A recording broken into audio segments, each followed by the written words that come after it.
Hello एस्पिरंट्स, मी मिथुन Bhosale स्वयंच्या online प्लॅटफॉर्मवर तुमच्या सगळ्यांचं परत एकदा खूप खूप स्वागत करतो. एप्रिल 2023 मधला आज आपण एक नवीन टॉपिक सुरू करतोय, तो म्हणजे सामाजिक. सामाजिक टॉपिक थोडा मोठा आहे म्हणून आपण त्याचे दोन भाग केलेले आहेत, भाग 1 आणि भाग 2. आजचं आपलं सामाजिक मधलं पहिलं लेक्चर आहे. सुरू करूया आजचं आपलं एक्साइटिंग लेक्चर. पहिली जी न्यूज आहे ती फार इंटरेस्टिंग आणि फार महत्त्वाची आहे, ज्याच्यावर आयोग प्रश्न विचारू शकतं. द इंडिया जस्टिस रिपोर्ट नावाचा एक अहवाल आहे. टाटा ट्रस्टनी आणखीन काही संस्थांसोबत कोलॅब करून त्या ठिकाणी हा अहवाल तयार केलेला आहे, जिथं भारतामध्ये न्यायव्यवस्था कशी आहे, न्यायाधीशांची पदं किती आहेत, रिक्त किती आहेत, दर लाख माणसांच्या पाठीमागं न्यायाधीशांची संख्या किती आहे, किंवा कुठल्या राज्यामध्ये न्याय हे इझिली अवेलेबल आहे, सगळ्या गोष्टींचा अंतर्भाव त्या ठिकाणी करण्यात आलेला आहे. ओके, सो अहवालाचं नाव आहे द इंडिया जस्टिस रिपोर्ट 2022. सगळ्यात महत्त्वाची गोष्ट, हा अहवाल तयार करणारी संस्था तुम्हाला माहीत पाहिजे, टाटा ट्रस्ट नावाची संस्था आहे, जी अशा प्रकारचा अहवाल त्या ठिकाणी तयार करत असते. टाटा ट्रस्टला बऱ्याच कंपन्यांनी सहाय्य केलेलं आहे. Centre for social justice, common cause नावाची संस्था, commonwealth human right initiative, Daksh, Tata institute of social science, Prayas, Vidhi for legal policy, बऱ्याच संस्था आहेत. पण सगळ्यात महत्त्वाचं हे लक्षात ठेवा, टाटा ट्रस्ट तुम्हाला चांगलं लक्षात ठेवायचं आहे. दुसरी महत्त्वाची गोष्ट ज्याच्यावर प्रश्न विचारू शकतो तो म्हणजे सर्वाधिक न्यायिक संधी असणारी मोठी राज्ये. मोठ्या राज्यांमध्ये कोणत्या राज्यामध्ये न्यायिक संधी त्या ठिकाणी अवेलेबल आहे, तर त्याच्यामध्ये कर्नाटक राज्य तुम्हाला चांगलं लक्षात ठेवायचं आहे. इथंच आयोग प्रश्न विचारू शकतं. जेव्हा जेव्हा आयोगाने क्रमवारीवरती प्रश्न विचारलेत तेव्हा त्यांनी पहिला जो राज्य किंवा देश किंवा शहर आहे त्याच्यावरतीच विचारलेले आहेत. सो न्यायिक संधी सर्वाधिक असणाऱ्या मोठ्या राज्यांमध्ये कर्नाटक प्रथम क्रमांकाचं राज्य आहे. बाकीचे पण राज्य दिलेले आहेत, तामिळनाडू आहे, तेलंगणा, गुजरात आणि आंध्र प्रदेश. परंतु प्रामुख्यानं as a revision point of view तुम्हाला फक्त कर्नाटक लक्षात ठेवायचं आहे. आम्ही थोडं याच्यामध्ये प्रोफेशनल असतो, त्याच्यामुळं बाकीच्या गोष्टी पण त्या ठिकाणी देत असतो. फक्त रिव्हिजनच्यासाठी तुम्हाला लक्षात ठेवा, कर्नाटक लक्षात ठेवायचं आहे. सर्वाधिक न्यायिक संधी असणारी छोटी राज्य, जर छोट्या राज्यांचा विचार करायचा असेल तर सर्वाधिक न्यायिक संधी कुठं आहे, तर आयोग तुम्हाला इथं प्रश्न विचारू शकतं. सो न्यायिक संधी सर्वाधिक असणाऱ्या मोठ्या राज्यांमध्ये कर्नाटक 1 नंबरला आहे आणि न्यायिक संधी सर्वाधिक असणाऱ्या छोट्या राज्यांमध्ये सिक्कीम आहे, नंतर अरुणाचल प्रदेश आहे, त्रिपुरा आहे. महाराष्ट्र हे मोठ्या राज्यामध्ये येतं, त्यामुळे न्यायिक संधी सर्वाधिक उपलब्ध असणाऱ्या राज्यामध्ये आपल्या महाराष्ट्र राज्याचा 11वा क्रमांक लागतो. याचा अर्थ पहिल्या 10 मध्ये देखील आपल्या महाराष्ट्राचा समावेश नाही आहे.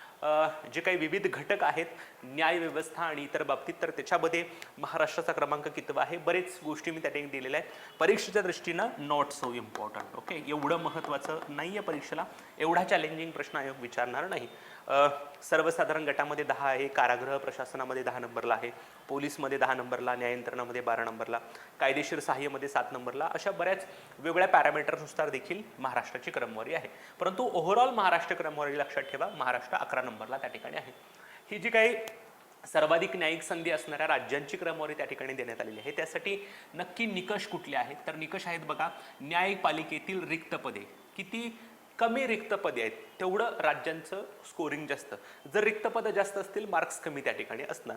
नंतर न्यायपालिकेसाठी त्या त्या राज्यामध्ये अर्थसंकल्पीय तरतूद काय, त्या त्या राज्यांनी अर्थसंकल्पामध्ये न्यायपालिकेसाठी काही स्वतंत्र आणि विशेष तरतूद केलेली आहे का, किंवा पायाभूत सुविधा कशा आहेत, इन्फ्रास्ट्रक्चर कसं आहे, उपलब्ध मनुष्यबळ कसं आहे, न्यायाधीशांच्या व्यतिरिक्त जी काही सपोर्ट स्टाफ असतो त्यांचं प्रमाण कसं आहे, नंतर कायदेशीर सहाय्य कसं आहे तिथलं, कारागृहांची स्थिती कशी आहे, पोलीस आणि राज्य मानवी हक्क आयोगाचा कारभार कसा आहे. सो बेसिकली ओव्हरऑलच न्यायाच्या संदर्भात ज्या काही बाबी आहेत त्या बाबींचा आधार घेऊन राज्यांना मार्क्स दिले जातात आणि त्याच्यानुसार त्यांची क्रमवारी ठरवली जाते. निकष पण प्रश्न विचारण्यात जाण्याची शक्यता फार कमी आहे. फक्त एक ओव्हरऑल आयडिया लक्षात ठेवा की काय असू शकतं न्यायिक संधी चांगली द्यायची असेल तर. ओके, खटले निकाली काढण्याच्या बाबतीत मुंबई उच्च न्यायालयाचा क्रमांक शेवटून दुसरा त्या ठिकाणी आहे. जेवढी काही देशामध्ये उच्च न्यायालय आहेत त्या उच्च न्यायालयामध्ये शेवटून दुसरा महाराष्ट्र राज्याचा नंबर आहे. मुंबई उच्च न्यायालयाचे खटले निकाली काढण्याचं प्रमाण 72% आहे. तरी पण महाराष्ट्र राज्यातील मुंबई उच्च न्यायालयाचा शेवटून दुसरा क्रमांक आहे. एवढं आपल्यासाठी महत्त्वाचं नाही परीक्षेच्या दृष्टीनं. डिसेंबर 2022 अखेर दर 10 लाख लोकसंख्ये पाठीमागं किती न्यायाधीश आहेत, तर 19 न्यायाधीश आपल्या देशामध्ये आहेत. ओव्हरऑलच सुप्रीम कोर्टातले असतील, उच्च न्यायालयातले असतील, जिल्हा सत्र न्यायालयामधले असतील, सो न्यायाधीश जर बघितले तर 10 लाख लोकसंख्येमागं किती आहेत तर 19 न्यायाधीश आहेत. परंतु जो काही न्यायिक आयोग आहे त्यांनी काय शिफारस केली होती की प्रति 10 लाख लोकसंख्येच्या पाठीमागं भारतामध्ये न्यायाधीशांचं प्रमाण किती पाहिजे 50 पाहिजे. याचा अर्थ अजून सुद्धा त्या ठिकाणी 31 न्यायाधीश आपल्याला त्या ठिकाणी कमी आहे. सो ॲक्च्युली प्रमाण पाहिजे 50 परंतु ते प्रमाण त्या ठिकाणी आहे 19. ओके. दुसरी महत्त्वाची गोष्ट, देशात प्रलंबित खटल्यांचं प्रमाण फार मोठं आहे. आकडा जर तुम्ही बघितला तर हा आकडा लक्षात ठेवा, देशामध्ये 4.8 कोटी इतके खटले प्रलंबित त्या ठिकाणी आहेत.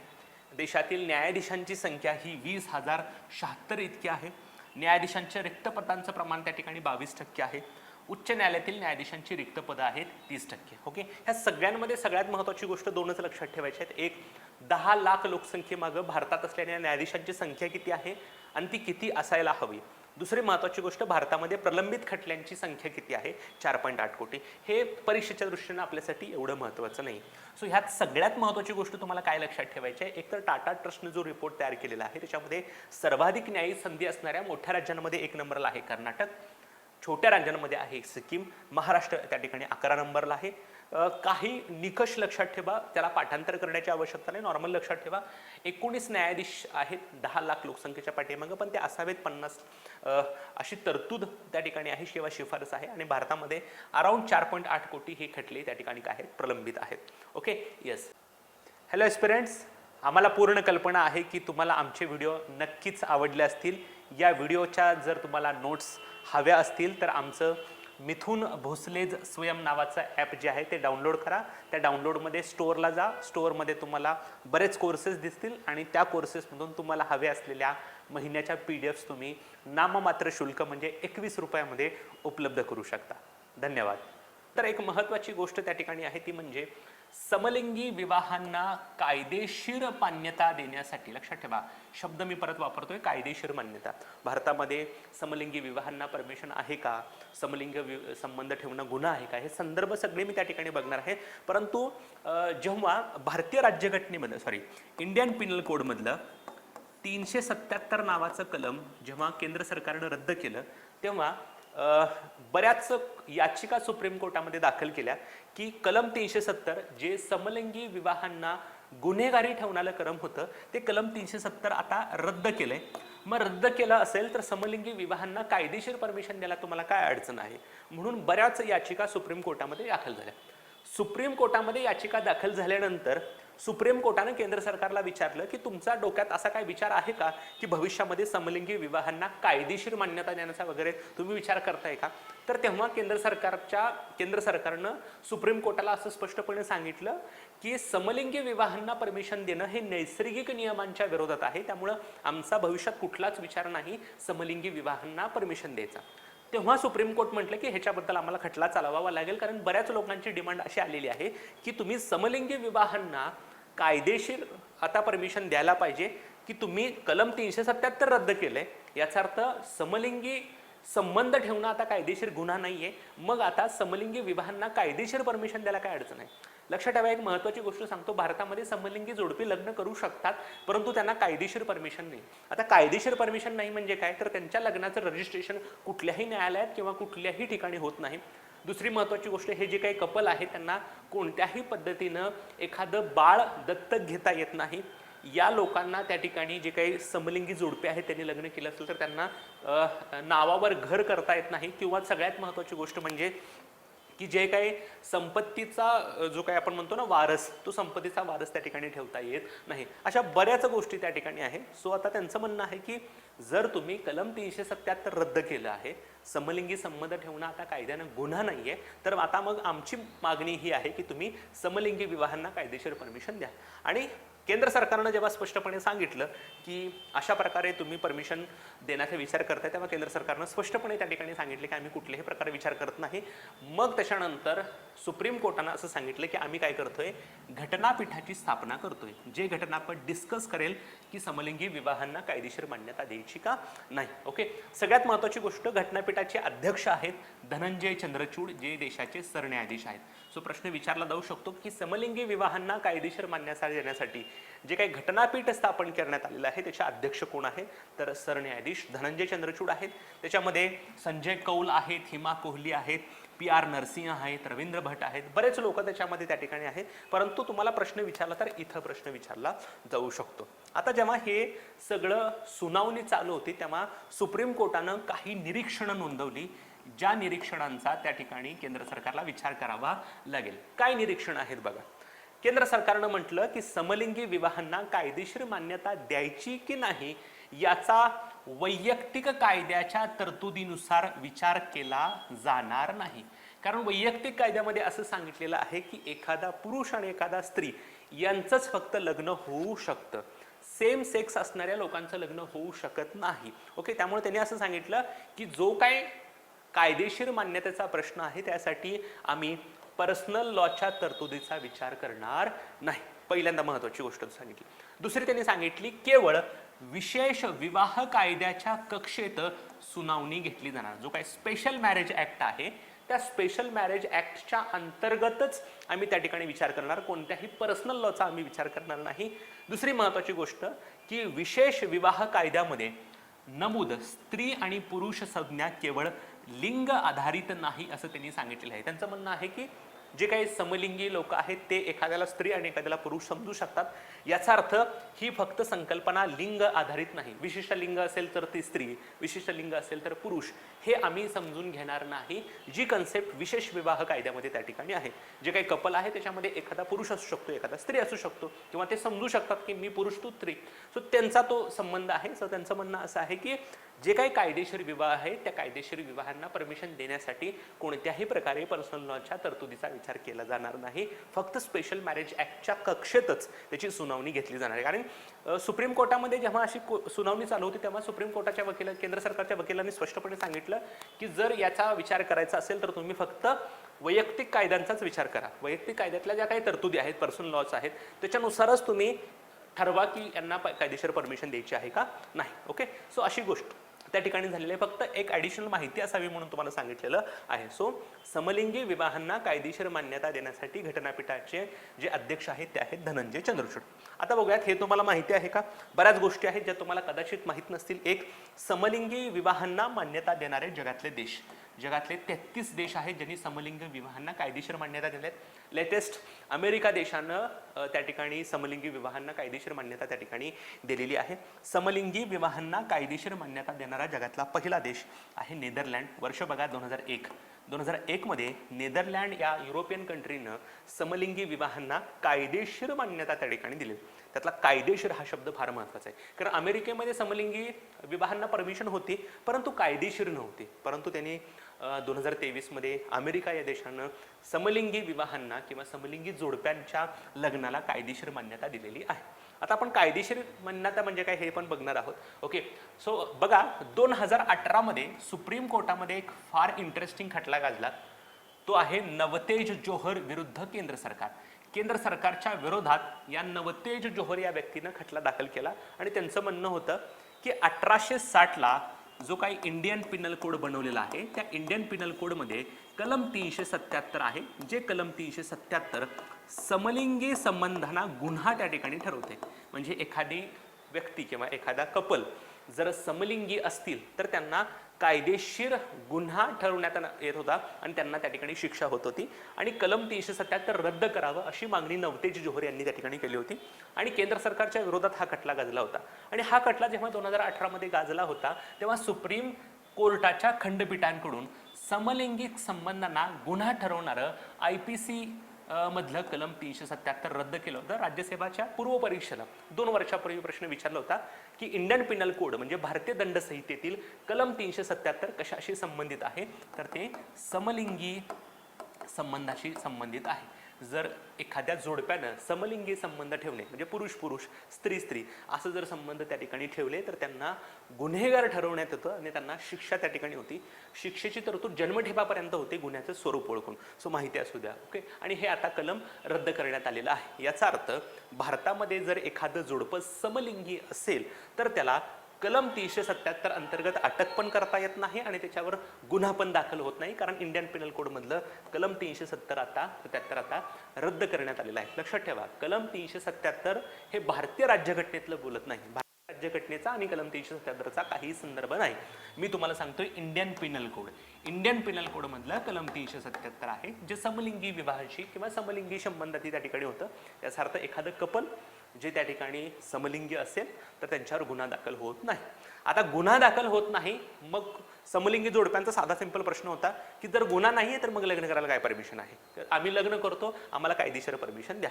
याचा अर्थ भारतामध्ये समलैंगिक जोडपी त्या ठिकाणी लग्न करू शकतात. प्रश्न महत्वाचा ही आहे की लग्न करू शकतात का? येस, करू शकतात.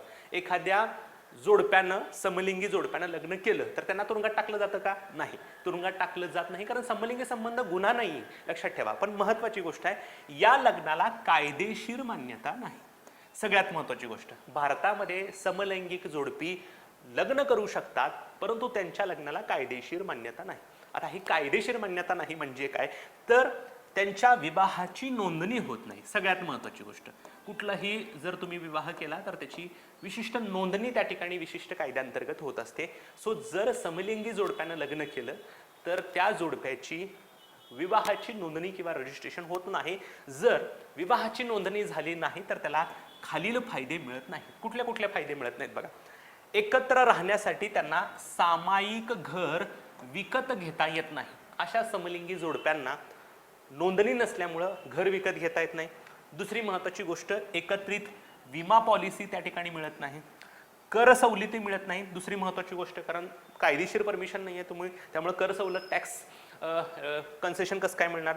दत्तक मुलांचे एकत्रित पालकत्व मिळू शकत नाही. एकत्रित पालकत्व म्हणजे काय? एखादी सिंगल मदर असेल किंवा सिंगल फादर असेल तर तो त्या ठिकाणी एखाद्या मुलाला किंवा मुलीला त्या ठिकाणी दत्तक घेऊ शकतो. पण प्रॉब्लेम असा आहे की ह्या दोघांना म्हणजे समलिंगी जोडप्यांना एकत्रित पालकत्व मिळत नाही. याचा अर्थ ते जोडपं एखाद्या मुलीला किंवा मुलाला दत्तक घेऊ शकत नाही का?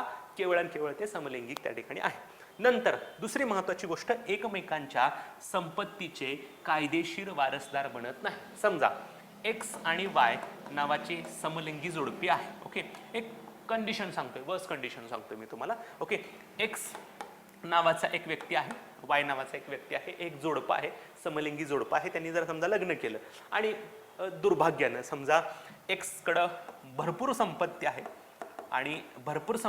आणि ह्या एक्सचा त्या ठिकाणी काय झाला? मृत्यू झाला.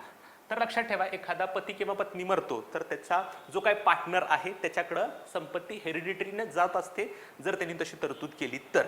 लक्षात ठेवा. सो एक्स हा एक व्यक्ती आहे, त्याच्याकडे भरपूर संपत्ती आहे आणि त्याचा जर मृत्यू झाला तर एक्सचा वारसदार वाय होऊ शकत नाही. त्याला आपण म्हणतो की कायदेशीर परमिशन नाही, कारण कायद्यानं परमिशन दिलेलं नाही की तुम्ही वाय हा व्यक्ती जो समलैंगिक आहे, फॉर एक्झाम्पल एक्स हा पुरुष आहे आणि वाय हा पुरुष आहे, दोघांनी एकमेकांसोबत लग्न केलेलं आहे, परंतु त्यांना कायदेशीर मान्यता नाही. परंतु एक्स ह्या व्यक्तीचा मृत्यू झाला किंवा जर त्याला वायला कायदेशीर वारसदार बनवायचं असेल तर कायदेशीर वारसदार बनता येत नाही. म्हणून आपण म्हटलं एकमेकाच्या संपत्तीचे कायदेशीर वारसदार होत येता येत नाही. सो सगळ्यात महत्वाची गोष्ट, भारतामध्ये कलम 377 रद्द आहे, म्हणून समलिंगी संबंध ठेवणं गुन्हा नाहीये. याचा अर्थ भारतामध्ये समलैंगिक जोडपी लग्न करू शकतात, परंतु लग्न केल्यानंतर त्यांच्यावर कोणताही गुन्हा दाखल होत नाही, कारण समलिंगी जोडप्यानं लग्न केल्यानंतर काय शिक्षा असावी अशी कुठंच तरतूदच नाहीये. त्यामुळे कुठंच त्या ठिकाणी पनिशमेंट होत नाही. परंतु ते म्हणतात लग्न करा, लग्न करायला आमची काही अडचण नाही, परंतु आम्ही तुम्हाला कायदेशीर परमिशन देणार नाही. कायदेशीर परमिशन नाही याचा अर्थ तुमची विवाहाची नोंदणी नाही. विवाहाची नोंदणी नाही याचा अर्थ तुम्हाला बऱ्याच फायदे जे मिळतात ते फायदे मिळणार नाही.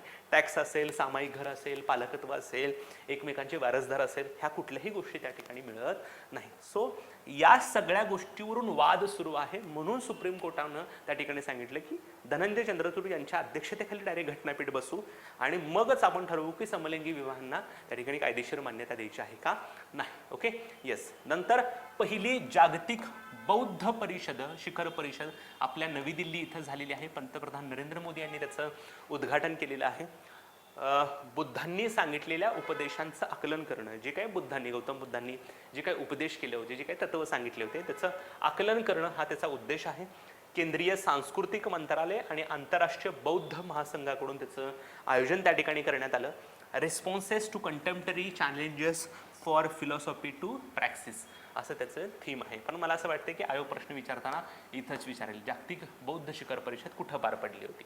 Okay, yes. नंतर एक महत्त्वाची गोष्ट आहे की पर्यटनाला प्रोत्साहन देण्यासाठी केंद्र सरकारनं भारत गौरव पर्यटक रेल्वे त्या ठिकाणी सुरू केलेले आहेत. एका विशिष्ट थीमच्या अंतर्गत अशा प्रकारे एका टूरचं त्या ठिकाणी आयोजन केलं जातं आणि हा भारत गौरव पर्यटक ट्रेनच्या अंतर्गत एक थीम ठेवण्यात आलेली आहे, ती म्हणजे आंबेडकर सर्किट. सो आंबेडकर सर्किटवरील भारत गौरव ट्रेनचं त्या ठिकाणी अनावरण झालेलं आहे. आता आंबेडकर सर्किट म्हणजे काय? बाबासाहेबांच्या जीवनाशी संबंधित जी काही ठिकाणे होते त्या ठिकाणांना भेट देत जाणारी जी काही रेल्वे असेल त्याला आपण त्या ठिकाणी भारत गौरव ट्रेन म्हणतो किंवा आंबेडकर सर्किटवरील भारत गौरव ट्रेन त्या ठिकाणी म्हणतो. जी किशन रेड्डी जे केंद्रीय पर्यटन मंत्री आहेत आणि वीरेंद्र कुमार जे केंद्रीय सामाजिक न्याय आणि सक्षमीकरण मंत्री आहेत, त्यांनी अशा प्रकारे आंबेडकर सर्किटवरील भारत गौरव पर्यटक ट्रेनला हिरवा झेंडा त्या ठिकाणी दाखवला. हजरत निजामुद्दीन रेल्वे स्थानक नवी दिल्ली इथं तिला हिरवा झेंडा दाखवण्यात आला. ह्याच्यामध्ये समावेश कुठं हे बघा, ही रेल्वे कुठं कुठं जाणार आहे तर बाबासाहेबांशी जीवनाशी संबंधित प्रमुख ठिकाणे आणि बाबासाहेबांनी जो काही धर्म स्वीकारला बौद्ध, त्या बौद्ध धर्माची काही महत्त्वाची वारसास्थळं.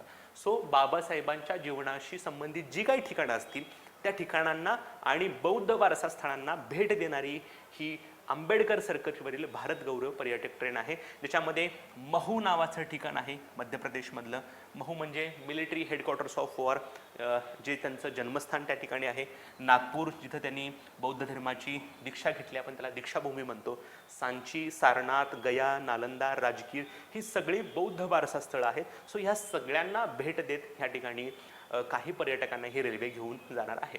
सो आंबेडकर सर्किटवरील भारत गौरव पर्यटक ट्रेन याचा अर्थ बाबासाहेबांच्या जीवनातील संबंधित असलेली जी काही प्रमुख ठिकाणं आहेत आणि जी काही बौद्ध वारसास्थळं आहेत त्यांना भेट देणारी ही ट्रेन आहे. ओके, नंतर आहे आंतरराष्ट्रीय योग महोत्सव. सगळ्यांना माहीत आहे 21 जून हा आंतरराष्ट्रीय योगा दिवस म्हणून सेलिब्रेट केला जातो. त्याची पूर्वतयारी म्हणून आंतरराष्ट्रीय योग महोत्सवाचं आयोजन त्या ठिकाणी करण्यात आलं. दिब्रुगड विद्यापीठ आसाममध्ये सर्वानंद सोनोवाल जे केंद्रीय आयुष मंत्री आहेत त्यांनी त्याचं उद्घाटन केलं. त्याचं निमित्त आहे आंतरराष्ट्रीय योग दिन 2023चा जो काही योगा दिवस येणार आहे त्या योगा दिवसाच्या निमित्तानं एक पूर्वतयारी म्हणून योग महोत्सवाचं आयोजन त्या ठिकाणी करण्यात आलेलं होतं आणि त्याच्या निमित्तानं तयारी सुरू करण्यात आली होती. सो आंतरराष्ट्रीय योग महोत्सव दिन कुठं सुरू करण्यात आला? दिब्रुगड विद्यापीठ आसाममध्ये. Okay, yes. बऱ्याच वेळेला आपण खाण्यासाठी बाहेर पडत असतो आणि स्ट्रीट फूड्स आपल्याला फार आकर्षित करतात, परंतु स्ट्रीट फूडच्या माध्यमातून बऱ्याच वेळेला फूड पॉइझनिंग किंवा तिथं जे काही हायजीन आहे ते हायजीन व्यवस्थित घेतलं जात नाही. त्यामुळं बऱ्याच वेळेला हे काळजी लोकांना असते की आपण स्ट्रीट फूड खातोय पण आपल्याला काही व्याधी होतील का असं लोकांना वाटत असतं, कारण तेलाचं प्रमाण कसंही असतं, तिथं स्वच्छता ठेवली जात नाही किंवा जुने पदार्थ खायला दिले जातात, अशा बऱ्याच गोष्टी त्या ठिकाणी असतात. आणि एक आदर्श स्ट्रीट फूड्स कसं असावं हे सांगण्यासाठी आणि लोकांना रोजगार मिळाला का प्लस लोकांना चांगल्या पद्धतीचं खाद्य मिळावं म्हणून त्या ठिकाणी देशभरात 100 फूड स्ट्रीट सुरू करण्याचा निर्णय त्या ठिकाणी घेण्यात आलेला आहे. केंद्रीय आरोग्य मंत्रालय आणि केंद्रीय गृहनिर्माण व शहर व्यवहार मंत्रालयाचा हा उपक्रम आहे. तो सगळ्यात महत्त्वाची गोष्ट इथं आयोग प्रश्न विचारू शकतं की 100 फूड स्ट्रीट योजना सुरू करण्याची योजना कोणत्या मंत्रालयाची आहे तर केंद्रीय आरोग्य मंत्रालयाची आणि केंद्रीय गृहनिर्माण आणि शहर व्यवहार मंत्रालयाची आहे. काय केलं जाणार आहे? आरोग्यदायी आणि सुरक्षित अन्न पद्धतींचे अनुसरण त्या ठिकाणी करण्यासाठी आणि त्याला प्रोत्साहन देण्यासाठी मॉडेल फूड स्ट्रीट त्या ठिकाणी विकसित केले जाणार आहेत. म्हणजे कशा प्रकारे तुम्ही त्या ठिकाणी मेंटेन करू शकता, कशा प्रकारे तुम्ही चांगलं तेल वापरू शकता, कशा प्रकारे तुम्ही चांगलं लोकांना खायला देऊ शकता, त्याचे एक मॉडेल फूड स्ट्रीट त्या ठिकाणी असणार आहे, ज्याच्या माध्यमातून लोकांना चांगलं फूड पण भेटेल प्लस स्थानिकांना मोठ्या प्रमाणात रोजगार देखील उपलब्ध होईल. सो 100 जिल्ह्यामध्ये 100 फूड स्ट्रीट्स स्थापन करण्याची योजना आहे, ज्याच्यामध्ये 100 जिल्ह्यामध्ये महाराष्ट्रातील 4 जिल्हे त्या ठिकाणी आहेत. हे कुठले 4 जिल्हे आहेत अजून डिक्लेअर केलेलं नाहीये. फक्त 2 गोष्टी क्लिअर करा तुम्हाला की 100 फूड स्ट्रीट सुरू करण्याची योजना कोणत्या मंत्रालयाची आहे? आरोग्य, गृहनिर्माण आणि शहर व्यवहार मंत्रालयाची त्या ठिकाणी आहे. Okay, yes. नंतर आहे कॅप्टिव्ह एम्प्लॉयर स्कीम. आता ही कॅप्टिव्ह एम्प्लॉयर स्कीम काय प्रकारे मी तुम्हाला सांगतो. एखादा उद्योग असतो त्या उद्योगामध्ये किंवा एखाद्या कंपनीमध्ये मोठ्या प्रमाणात कामगार काम करत असतात, परंतु जसा कामाचा व्याप वाढतो, जशी ती कंपनी मोठी होत असते, तशी त्यांना आणखीन कामगार लागत असतात आणि हे सगळे कामगार कसे असावे लागतात, स्किल्ड असावे लागतात, म्हणजे कुशल कामगार त्या ठिकाणी त्यांना लागत असतात. आणि ह्या बऱ्याच वेळेला तुमच्याकडे मनुष्यबळ असतं, परंतु ते मनुष्यबळ स्किल्ड नसतं. म्हणजे समजा एखादी ॲटोमोबाईल क्षेत्रातली कंपनी आहे, तर ॲटोमोबाईलचं ज्ञान असलेले कामगार तुम्हाला मिळत नाहीत. कामगार मिळतील, पण त्यांना नॉट नेसेसरी त्यांचं ज्ञान असेल. सो आता या कंपन्यांनी त्या ठिकाणी केंद्रीय ग्रामीण विकास मंत्रालयासोबत आता काय केलेलं आहे, टायअप केलेलं आहे. त्या काय कंपन्या म्हणतात, आमच्याकडं सध्याला जे काही स्किल्ड वर्कर आहेत, म्हणजे आमच्या कंपन्यात जे काही सध्याला काम करत आहेत, त्यांना कॅप्टिव्ह एम्प्लॉयर आम्ही म्हणतोय. हे कॅप्टिव्ह एम्प्लॉयर काय करतील, तुमच्या ग्रामीण भागामध्ये येतील, तुमच्या ग्रामीण भागामधल्या काही तरुणांची निवड करतील, त्यांना ट्रेनिंग देतील आणि एकदा त्यांचं ट्रेनिंग पूर्ण झालं की ते ट्रेंड झालेले तरुण जे आहेत ते आमच्या कंपनीकडं घेऊन येतील. सो बेसिकली ग्रामीण विकास मंत्रालयानं काय केलंय, काही कंपन्यांसोबत करार केलेत. त्या कंपन्यांनी काही लोकांना कॅप्टिव्ह एम्प्लॉयर म्हणून सिलेक्ट केले. हे कॅप्टिव्ह एम्प्लॉयर ग्रामीण भागातील जे काही तरुण आहेत, गरीब तरुण आहेत, त्यांना त्या ठिकाणी स्किल्ड एज्युकेशन देतील किंवा कौशल्य देतील त्या कंपनीच्या संदर्भात आणि त्यांना नंतर काय करून घेतील, आपल्या कंपनीमध्ये समावेश करून घेतील. यामुळे काय होईल, एकतर रेडीमेड कंपनीला स्किल्ड त्या ठिकाणी कामगार मिळतील, प्लस हे जे काही स्किल्ड कामगार आहेत त्यांना उपजीविकेचं साधन पण त्या ठिकाणी मिळणार आहे, प्लस त्या ठिकाणी त्यांना जे काही मनुष्यबळ कमी पडत होतं ते पण कुठेतरी कमी होईल. Okay, so basically captive employer scheme कुणी सुरू केलेली आहे, तर केंद्रीय ग्रामीण विकास मंत्रालयाची ही योजना आहे. लक्षात ठेवा, इथं आयोग प्रश्न विचारू शकतं. ह्याचे लाभार्थी कोण आहेत, तर ग्रामीण भागातले युवक त्या ठिकाणी आहेत.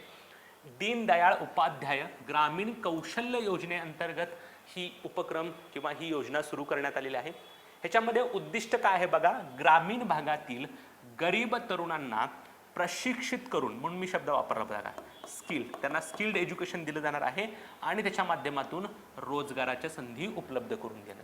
सो ग्रामीण भागातील तरुणांना प्रशिक्षण देऊन रोजगाराच्या संधी उपलब्ध करून देणं असं त्याचा उद्देश आहे. या उपक्रमामध्ये काही लोकांना बंदिवान नियुक्ती म्हणजे कॅप्टिव्ह एम्प्लॉयर म्हणून त्या ठिकाणी सहभागी होण्यासाठी 19 कंपन्यांसोबत MOU झालेले आहेत, म्हणजे सामंजस्य करार त्या ठिकाणी झालेले आहेत. सो केंद्रीय ग्रामीण विकास मंत्रालयानं 19 कंपन्यांसोबत करार केले. 19 कंपन्या म्हटल्या की आम्ही आमच्यातले जे काही ऑलरेडी स्किल्ड असलेले कामगार आहेत ते ॲज अ कॅप्टिव्ह एम्प्लॉयर किंवा बंदिवान नियुक्ते म्हणून नियुक्त करतोय आणि त्यांना आम्ही जबाबदारी देतोय की ग्रामीण भागातल्या लोकांना शिक्षित करा. बंदिवान नियुक्ते ग्रामीण गरीब तरुणांना प्रशिक्षण देऊन कंपनीत किंवा उपकंपनीमध्ये रोजगार उपलब्ध करून देतील.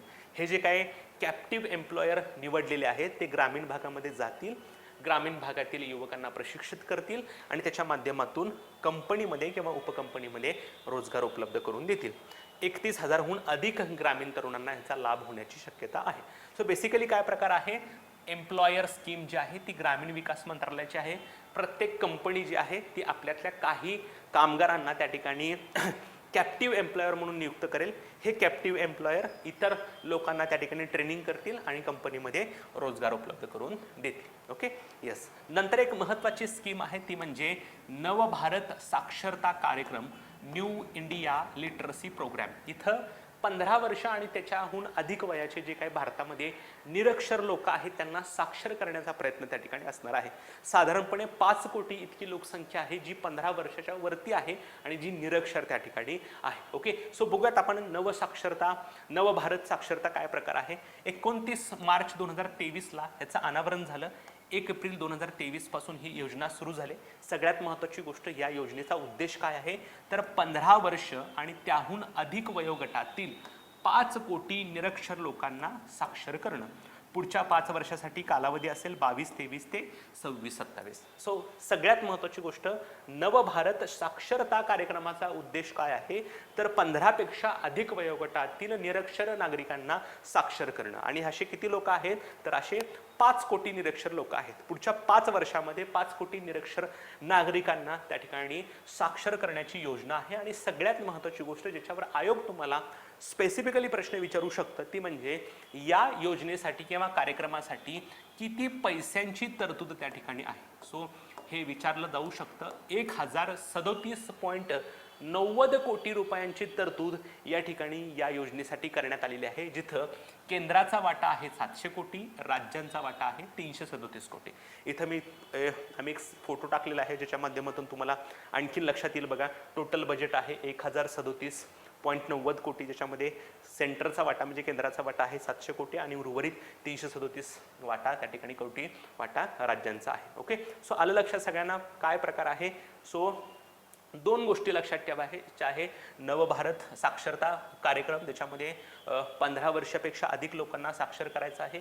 1037 कोटी रुपयांची तरतूद आहे आणि 5 घटक आहेत, ज्या 5 घटकांवर त्या ठिकाणी फोकस केला जाणार आहे. काय आहे? बेसिक लिटरसी आणि न्यूमरसी, म्हणजे मूलभूत साक्षरता आणि संख्याज्ञान त्यांना लोकांना मिळवून देणं. म्हणजे काय मूलभूत साक्षरता म्हणजे काय? 12 आकड्यांची ओळख असणं, 1 ते 100 पर्यंतची आकडेवारी असणं, 2+2 म्हणजे 2 अंकी संख्यांचा गुणाकार असेल, बेरीज असेल, वजाबाकी असेल, ह्या सगळ्या गोष्टी करणं. सो बेसिक न्यूमरसी आणि बेसिक लिटरसी त्यांना देणं, जीवन कौशल्यांचं गोष्ट सांगणं, व्यावसायिक कौशल्य विकास असणं, मूलभूत शिक्षण असेल, सतत शिक्षण असेल, कंटिन्युअसली शिक्षणामध्ये राहिले पाहिजेत. पहिलीत ॲडमिशन किंवा आज आले उद्या आलेच नाही, किंवा 1 वर्ष शिक्षण घेतलं दुसऱ्या वर्षी शिक्षणच घेतलं नाही.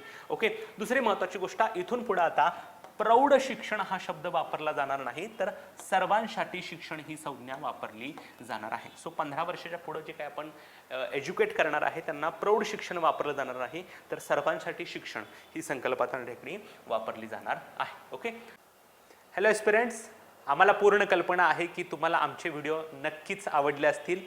या व्हिडिओच्या जर तुम्हाला नोट्स हव्या असतील तर आमचं मिथून भोसलेज स्वयं नावाचं ॲप जे आहे ते डाउनलोड करा. त्या डाउनलोडमध्ये स्टोअरला जा, स्टोअरमध्ये तुम्हाला बरेच कोर्सेस दिसतील आणि त्या कोर्सेसमधून तुम्हाला हवे असलेल्या महिन्याच्या PDFs तुम्ही नाममात्र शुल्क म्हणजे 21 रुपयामध्ये उपलब्ध करू शकता. धन्यवाद. येस, नंतर आहे एक महत्त्वाची योजना, त्याचं नाव आहे मुख्यमंत्री विधवा एवं एकल नारी आवास योजना. सो 2 गोष्टी तुम्हाला लक्षात आल्या असेल. विधवा एवं एकल नारी, विधवा म्हणजे काय? एखाद्या स्त्रीचा पती जो आहे तो आपण मृत्यू पावलेला आहे, आणि एकल म्हणजे काय? त्या स्त्रीनं अजून लग्न केलेलं त्या ठिकाणी नाही. सो विधवा एवं एकल नारी, नारी म्हणजे स्त्री, आवास म्हणजे घर. सो अशा जे काय एकल महिला आहेत आणि विधवा झालेल्या महिला आहेत त्यांना घर बांधण्यासाठी ही योजना त्या ठिकाणी सुरू करण्यात आलेली आहे. कोणत्या राज्य सरकारनं सुरू केले? हिमाचल प्रदेश विधवा आणि एकल महिलांना घर बांधण्यासाठी आर्थिक मदत करणं हे त्याचं उद्दिष्ट आहे. 1.5 लाख रुपयांचं अर्थसहाय्य आहे आणि साधारणपणे 7,000 महिला या योजनेच्या लाभार्थी असू शकतात असं त्या ठिकाणी सांगण्यात आलेलं आहे. ओके, सो आलं लक्षात सगळ्यांना काय प्रकार आहे? विधवा एवं एकल नारी आवास योजना जी सुरू केलेली आहे ती हिमाचल प्रदेश राज्यानं 1.5 लाख रुपये त्या ठिकाणी पैसे मिळणार आहे. Okay, yes. नंतर आहे सौराष्ट्र तमिळ संगमम परिषद. काय प्रकार आहे हा सौराष्ट्र तमिळ संगमम परिषद? सगळ्यांना माहिती आहे सौराष्ट्र रिजन हा त्या ठिकाणी गुजरातमध्ये आहे. तमिळ हा बेसिकली तमिळनाडू डिनोट त्या ठिकाणी करतो. सो गुजरात आणि तमिळनाडूमधल्या लोकांमध्ये पारस्परिक संवाद वाढावा, कारण बऱ्याच वेळेला दक्षिणेकडचे राज्य उत्तरेकडचे राज्य असा भेदभाव केला जातो, कारण बऱ्याच वेळेला डिस्क्रिमिनेशन त्या ठिकाणी केलं जातं. सो आपण एका भारत देशामध्ये राहतो, सगळ्यांनी मिळून मिसळून त्या ठिकाणी आनंदाने राहिलं पाहिजे, एकमेकांची संस्कृती त्या ठिकाणी आपण ओळखून घेतली पाहिजे. सो ह्या सगळ्या गोष्टीसाठी ही सौराष्ट्र तमिळ संगमम परिषद आयोजित करण्यात आली होती. सोमनाथ, द्वारका, केवडिया ज्या ठिकाणी एकतेचा पुतळा स्टॅच्यू ऑफ युनिटी आहे तिथं ही परिषद आयोजित करण्यात आली होती. एक भारत श्रेष्ठ भारत या उपक्रमांतर्गत त्याचं आयोजन करण्यात आलं. सौराष्ट्र आणि तामिळनाडू संस्कृतीचा दोन्ही राज्यांकडून साजरा केला जाणारा हा उत्सव आहे. सौराष्ट्र म्हणजे गुजरात आणि तामिळनाडूच्या संस्कृतीचा त्या ठिकाणी आपण ज्ञान घेतलं पाहिजे, आपण त्याची माहिती करून घेतली पाहिजे. दोन्ही राज्यांमधील ज्ञान आणि सांस्कृतिक परंपरेची सांगड घालून नागरिकांचे संबंध दृढ करण्यासाठी अशा प्रकारची सौराष्ट्र तमिळ संगमम परिषद आयोजित केली जाते. संगमम म्हणजे काय? तर इथले जे काही लोक आहेत त्यांच्यामध्ये एकोपा जपणं किंवा एकात्मता त्या ठिकाणी वाढवणं असेल. Okay, yes. सो आता आपण नेहमीप्रमाणे एकदा क्विक रिव्हिजनला सुरू करूयात. क्विक रिव्हिजन कुणीही स्किप करू नका, आपल्यासाठी फार महत्त्वाचे असते, कारण पाठीमागच्या अर्धा पाऊण तासामध्ये आपण जे काय झालेलं असतं ते 2-3 मिनिटांमध्ये कव्हर करत असतो. India justice report Tata ट्रस्टनं release केलेला आहे. त्याच्यामध्ये न्यायिक संधी सर्वाधिक असणाऱ्या मोठ्या राज्यांमध्ये 1 नंबरला आहे कर्नाटक, छोट्या राज्यांमध्ये सिक्कीम आहे, महाराष्ट्र त्या ठिकाणी 11 नंबरला आहे. नंतर सगळ्यात महत्त्वाची गोष्ट 10 लाख लोकसंख्येपाठीमागे 19 न्यायाधीश असावेत अशी तरतूद 19 आहेत, पण असावेत 50. 4.8 कोटी खटले देशामध्ये प्रलंबित आहेत. नंतर समलिंगी विवाहांना कायदेशीर मान्यता देण्यासाठी एक घटनापीठ स्थापन करण्यात आलेले आहे. त्याचे अध्यक्ष आहेत धनंजय चंद्रचूड. सुप्रीम कोर्टानं स्पष्टपणे सांगितलेलं आहे की कायदेशीर परमिशन द्यायची का नाही याच्यासाठी कोणत्याही पर्सनल लॉतल्या तरतुदींचा विचार करणार नाही. विशेष विवाह कायद्याच्या कक्षेतच त्या ठिकाणी सुनावणी घेतली जाणार आहे. जगामधला पहिला देश ज्यानं समलिंगी विवाहांना कायदेशीर मान्यता दिली तो आहे नेदरलँड.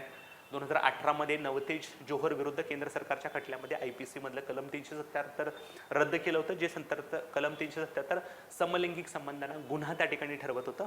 मग आता काही लोकांनी अशी परमिशन विचारलेलं आहे की समलिंगी संबंधांना गुन्हा नाही तर मग कायदेशीर लग्नाची परमिशन का नाही. ओके, सो भारतामध्ये समलैंगिक जोडपी लग्न करू शकतात, परंतु त्यांना लग्नाला कायदेशीर मान्यता नाही, कारण त्यांचं रजिस्ट्रेशन होत नाही, त्यांना सामायिक घर घेता येत नाही, विमा पॉलिसी घेता येत नाही, कर सवलती मिळत नाहीत, एकत्रित पालकत्व मिळू शकत नाही, याचा अर्थ ते दत्तक घेऊ शकत नाही, एकमेकांच्या संपत्तीचे कायदेशीर वारसदार त्या ठिकाणी होऊ शकत नाही. जागतिक बौद्ध शिखर परिषद नवी दिल्ली इथं आयोजित करण्यात आली. नरेंद्र मोदी यांनी त्याचं अनावरण केलं. बौद्धांनी सांगितलेल्या उपदेशांचं आकलन करणं हा त्याचा उद्देश आहे.